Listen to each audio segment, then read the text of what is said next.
with the way they play up and down the high streets, and they brought the music inside tonight, so I thought that was pretty good. They tried to play louder than you could talk, but they didn't quite manage it. Anyway, it's my pleasure now to introduce our speaker tonight. I sometimes think that when you're introducing a speaker, it could be like a poisoned chalice. Because I remember Michael Joplin was the Minister for Agriculture in the 60s or 70s, I can't remember just exactly when. And Michael Joplin, as well as being Minister for Agriculture in the UK, he farmed near Thirsk. And he was attending an NFU dinner. And the chap who introduced him was his neighbour. And this is how the introduction went. When Michael Joplin was a lad, he came to my farm, and I've taught him all he knows, and he still knows bugger all. But our speaker tonight knows certainly more than bugger all. It's Mr. Howard Petch, CBE. He's the son of a dairy farmer from Great Ayton near Stokesley. He was awarded the CBE in 2003 for his services to farming and the rural community. He's the past principal at Bishop Burton Agricultural College, which is in East Yorkshire, one of the principal agricultural colleges in the north. And not only that, in the year 2000, he was asked to start a Yorkshire branch of Farming Community Network. Now, Farming Community Network is an organisation which was set up and is run by a central office, but really run by volunteers who help farmers who have any sort of problem, from financial relationships, animal welfare, and they go in and help these people through it. And Howard started this in the year 2000. And it was either very fortunate or unfortunately started in 2000, but of course in 2001 we had our big foot and mouth outbreak in this country, and he was never out of work during that. Anyway, as well as that, I've heard him speak, and so I'm going to ask him to speak now. Howard Petch. Distinguished audience, the crow was sitting very high up in the tree, doing absolutely nothing all day. And along came a rabbit, sat under the tree and said, "Can I sit and do nothing all day?" "Don't see why not," said the crow. And along came a fox, jumped on the rabbit and ate it up. And the moral of that story is that to be sitting doing nothing, you've got to be sitting very high up. So it's a privilege to speak to such a distinguished audience. It was Winston Churchill, no less, who likened an honourable member's speech to the travels of Christopher Columbus. He said when he set off, he didn't know where he was going. When he got there, he didn't know where he was. And when he got back, he didn't know where he'd been. So you have been warned. And I need to tell you that it was only a few weeks ago I was speaking at a very posh do, not that this isn't a posh do. And a chap came up after I'd done my bit and he said, "That's the worst after dinner speech I've ever heard." I said, "Oh, thank you very much." And the chairman, seeing this man speak to me, rushed over and said, "Don't take any notice of what he says. He just goes around repeating what everybody else is saying."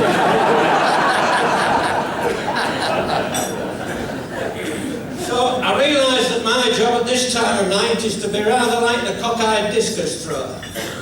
He didn't win many medals, but my word, he kept the crowd alert. So as Henry VIII said to his wives, "I shan't keep you long, but I'm not sure what your expectations are.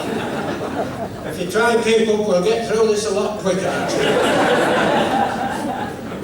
I don't know what your expectations are. I hope they're not quite at the level of the two little Yorkshire lads who walked into a pharmacy, into a chemist shop, and they walked around the shop holding hands, and they picked up a packet of tampons, of sanitary towels, and they took these to the counter, and the chemist said, "How old are you, son?" "8, he said. He said, "Do you know what these are for?" "No, not really," he said, "but they're not for me, they're for him, he's my brother, he's 4. And we saw an advert on the TV. It says, if you use these, you'll be able to swim and ride a bike and you can't do either."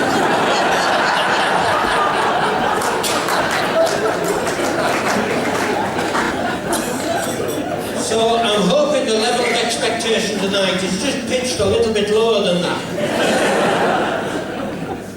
But a very special welcome to those from outside the county of Yorkshire. A very special welcome to Yorkshire. Known, of course, quite accurately as God's own county. And if you have to make a call to heaven from here, it won't cost you very much because it's only a local call. And Yorkshiremen are known for their canniness, their shrewdness with their brass, with their money. They've been rather rudely described as Scotsmen with a generosity squeezed out. You know the difference between a Yorkshireman and a coconut. You can get a drink out of a coconut. So I come to you as a rather decrepit old Yorkshireman whose senior moments keep coming along with increase in frequency. I realise now that my wild oats have turned to prunes and all bran. Now that I've got my head together, my body's falling apart. And I reckon if God had intended me to touch my toes, he'd have put them on my knees anyway. Sadly, I don't sleep with my teeth any longer, but I get sat in a rocking chair and struggle to get it started. And it's very depressing when you bend down straight, the wrinkles in your socks, only to realise you're not wearing it.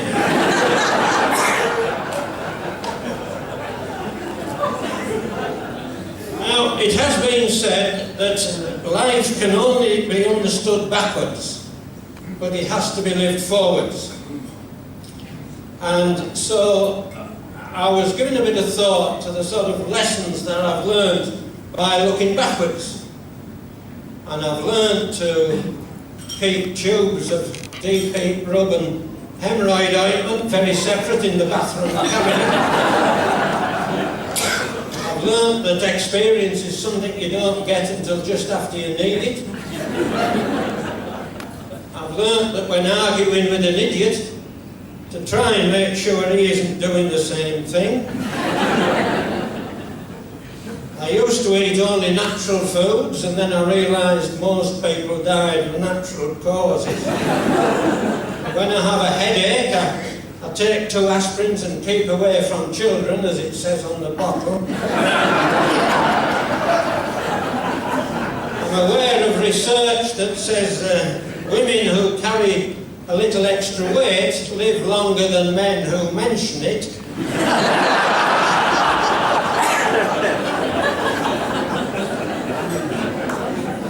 I learned that chopsticks are the reason the Chinese didn't invent custard.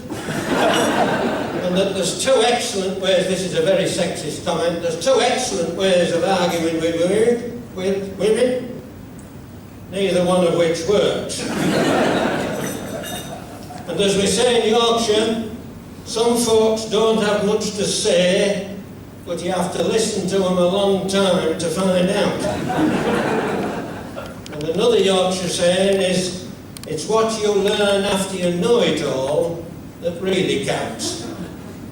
But more seriously, I've learned that life is made up of many failings and fallings, that many of them are for a purpose, as long as we learn from them. And that wonderful saying that a diamond is simply a piece of coal that performs well under pressure. I've also found that I pay a good deal less attention to what people say and rather more to what they do.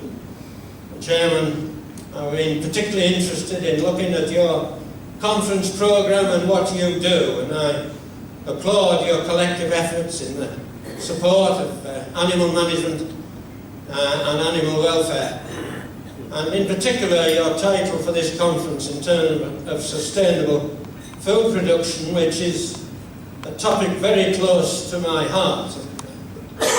You know, I still marvel each day that since this time last night there are 250,000 extra mouths to feed in this world, and we keep on doing it.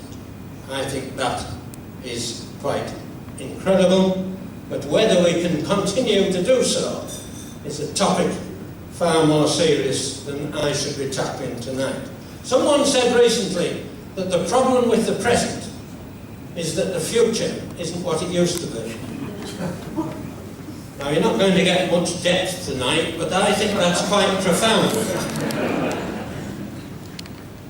Because wherever we look, whether we look at events on the world stage or near into home, there is a sense, is there not, in which the future isn't what it used to be. Whether we look scientifically, politically, financially, economically, socially, we're living, I would suggest, in uncharted waters. Very different days wherever we look. Some have said that in the Western world we've become a society that knows the price of everything and the value of nothing. There was an elderly Yorkshire farmer's wife in Harrogate, Main Street, one day in a gale force wind, and she was hanging on to a hat. And as she was doing so, her skirts were up around her waist, and a young policeman walked over and said, "Ma'am," he said, I don't wish to cause any embarrassment, but whilst you are hanging on to your hat, the world's seeing everything that you've got. "Look here, sonny," said the old woman, "what they're looking at is 77 years old. This hat's brand new."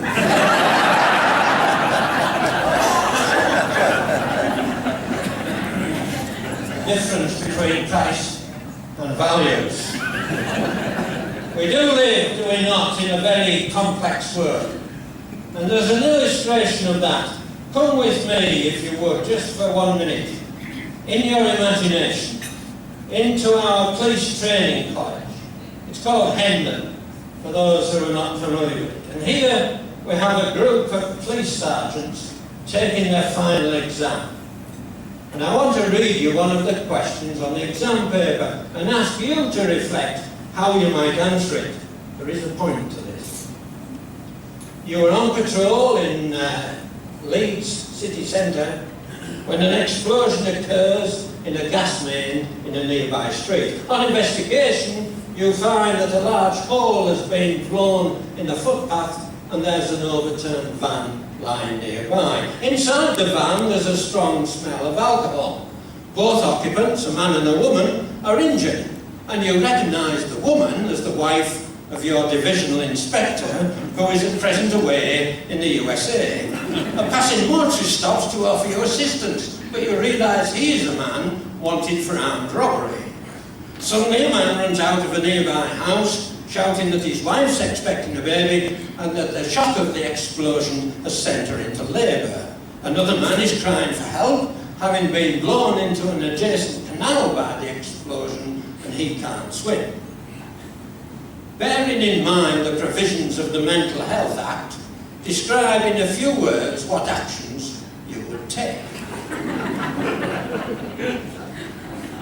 And after a few moments' thought, one sergeant from Yorkshire picked up his pen and wrote, "I would take off my uniform and mingle with the crowd." Now, there's actually 3 points to that story. One is that, symbolically at least, the complexity of circumstance faced by the police sergeants are symbolic of the complexity of our modern lifestyles. Secondly, that virtually all the circumstances faced by the police sergeants weren't of their own making. And as I look and work amongst the farming community, many of the challenges and problems they face are not of their own making. They're influenced by external forces. And that can be said of much of our own lives.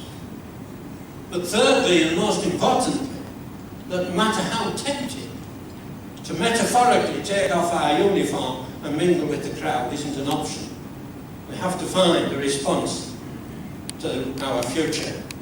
I'm told that the Chinese word for crisis has roots that are also in 2 separate characters. The first, the character for danger, and the second, the character for opportunity.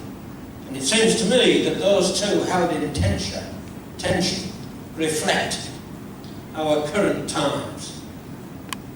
Huge risks and dangers. Experience those times at 2 and 3 o'clock in the morning when things seemed so much worse. And as an illustration of my point, there was this little man sitting at the bar, staring into his pint.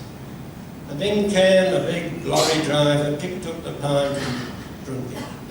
And the little man, he broke down, he broke into tears. And the lorry driver said, "No," he said, "I was only joking, I'll buy you another pint." "No," said the little man, "this has been the worst day of my life." He said, "I was late getting to work and I got the sack. I went to come home and somebody had pinched my car. So I got a taxi home and I left my wallet in the taxi. I went in home and I found my wife in bed with a gardener. So I came down here having decided to end it all. And in you come, and down the pint I just put my poison in."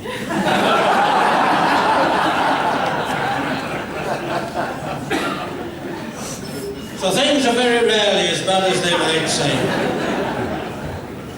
So remember, you don't stop laughing because you grow old. You grow old because you stop laughing. And we need to remember that what lies behind us and what lies before us are tiny matters compared to what lies within us. We're never too old to fulfill our potential.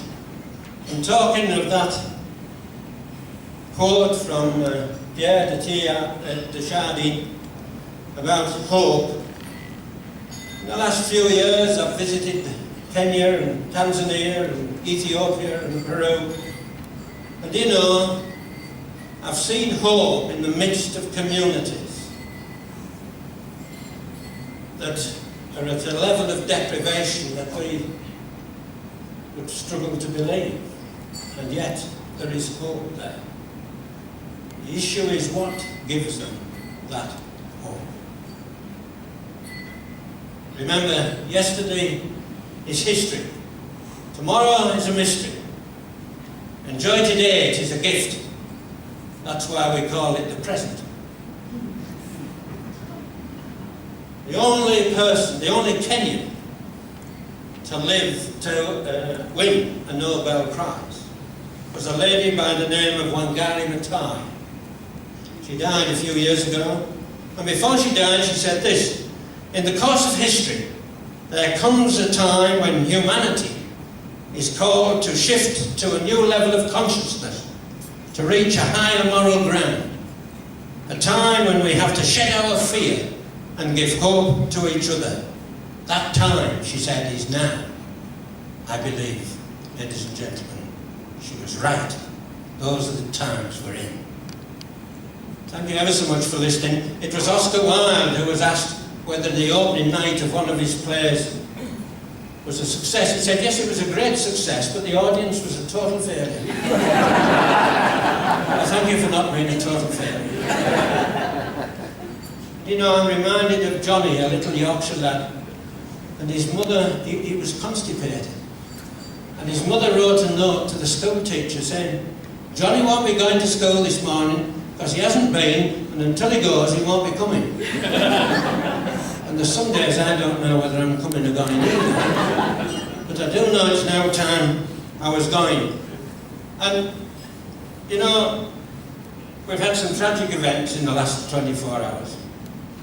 And when we talk about success, there have been many, many definitions of success written over the years. And I could challenge each one of you. How do you define your own success? Well, I want to close by reading a definition of success that was written over 100 years ago. To laugh often and much, to win the respect of intelligent people and the affection of children, to earn the appreciation of honest critics, and to endure the betrayal of false friends, to appreciate beauty, to find the best in others, to leave the world a bit better, whether by a patch of land, a redeemed social condition, or a healthy child, to know that one life has breathed easier because you lived.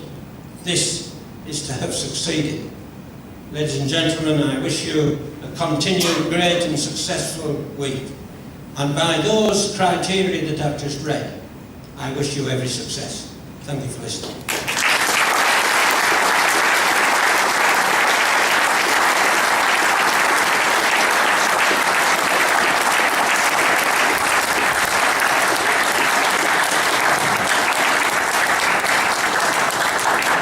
Cause for laughter, he's given us cause for thought, he's given us, I think, hope for the future and how to get there.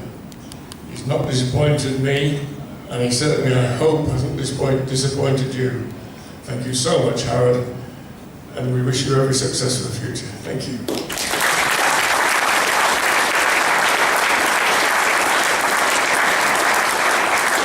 That concludes the formal part of the evening, ladies and gentlemen.